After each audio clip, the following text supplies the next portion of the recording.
Hope so आप सब खैरियत से होंगे। तो आज मैं लेके आई हूँ आपके लिए अगला topic, inter conversion of matter. Inter conversion of matter mean कि मैटर के डिफरेंट स्टेट्स आपस में कैसे कन्वर्ट होंगी। ठीक है, इसमें हम आज थोड़ा सा इंट्रोडक्शन देखेंगे और कल फिर इसे फर्दर जो है वो हम नेक्स्ट लेक्चर में एक्सप्लेन करेंगे। तो सबसे पहले देखें जी, हमारे पास 3 स्टेट्स होती हैं मैटर की, solid, liquid and gas. Solid जब लिक्विड में कन्वर्ट होती है, जैसे कि जी solid, conversion of solid into liquid is called melting. Basically melting कैसे होगी? जब सॉलिड के particle that are tightly packed with each other, they are heated, तो उनकी जो वाइब्रेशनल मोशन है, उनकी काइनेटिक एनर्जी है, वो इंक्रीज हो जाएगी। अगर मॉलिक्यूल आहिस्ता आहिस्ता मूव कर रहे हैं तो इनकी काइनेटिक एनर्जी इंक्रीज हो जाएगी बाय गिविंग द हीट। और वो आहिस्ता आहिस्ता क्या होंगे जी, एक दूसरे से थोड़े थोड़े डिस्टेंस पे हो जाएंगे। दैट मीन के सॉलिड कन्वर्ट हो जाएगा लिक्विड में, and this process is called melting. Liquid जब गैस में कन्वर्ट होगा, हम उसे कहेंगे boiling. That is called boiling, क्योंकि लिक्विड में मॉलिक्यूल फिर भी एक दूसरे के करीब होते हैं, बट जब हम इसे अगेन हीट अप करेंगे, इसकी काइनेटिक एनर्जी और मज़ीद इंक्रीज होगी और ये मॉलिक्यूल्स अपनी जगह से मूव करेंगे और escape आउट हो जाएंगे outside the cylinder. Then this conversion is called boiling, the conversion of liquid into gas. Let's have the opposite side, कि conversion of gas into liquid. Gas, क्या गैस भी लिक्विड में convert हो सकती है?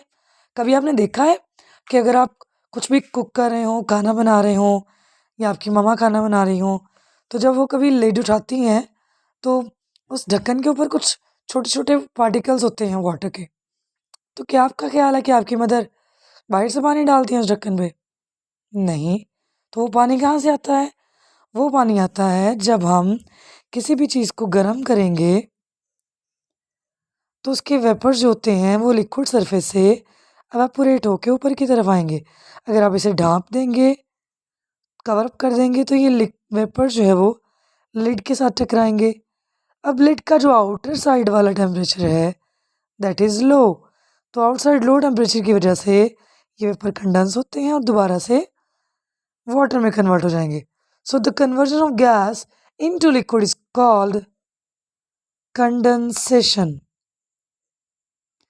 है ना मज़े की चीज़, जिसमें गैस के वेपर्स अगेन कन्वर्ट हो जाते हैं लिक्विड में, उसे हम क्या कहेंगे? Condensation. Rainfall is the example of this. जब वाटर वेपर्स जो वो कलेक्ट होते हैं क्लाउड्स में, आहिस्ता आहिस्ता वो चूँकि एटमॉस्फेयर में जब हम ऊपर जाते हैं तो टेम्परेचर कम होता है, ठंडा होने की वजह से वो वेपर्स अगेन कन्वर्ट हो जाते हैं लिक्विड में, एंड देन रेनफॉल्स। क्योंकि पानी की जो डेंसिटी है वो हवा से कम होती है, दैट्स वाई फिर बारिश जो है वो स्टार्ट हो जाती है। उसके बाद हमारे पास कन्वर्जन, क्या लिक्विड कन्वर्ट हो सकते हैं देन सॉलिड में? ऑब्वियसली, जैसे गर्मियों के सीज़न में हम पानी का एक भरते हैं कोई भी बर्तन और उसे फ्रीज़र में रख देते हैं, तो वो क्या हो जाता है? फ्रीज़। तो हम उसे क्या लिखेंगे? The conversion of liquid into solid is called freezing. ठीक है, लिक्विड का सॉलिड में कन्वर्ट होना क्या कहलाता है? फ्रीजिंग। फ्रीजिंग कैसे होती है? जब हम लिक्विड जो कि मॉलिक्यूल एक दूसरे के करीब होते हैं थोड़े थोड़े डिस्टेंस पे, हम इन्हें जब ठंडा करेंगे तो इन मॉलिक्यूल्स की मूवमेंट कम हो जाती है, इनकी काइनेटिक एनर्जी कम हो जाती है और मॉलिक्यूल आहिस्ता आहिस्ता एक दूसरे के करीब आके एक दूसरे के साथ जुड़ जाते हैं और इस तरह से एक रेगुलर पैटर्न बनाते हैं और अगेन कन्वर्ट हो जाते हैं जी सॉलिड में। Then the conversion of liquid into solid is called freezing.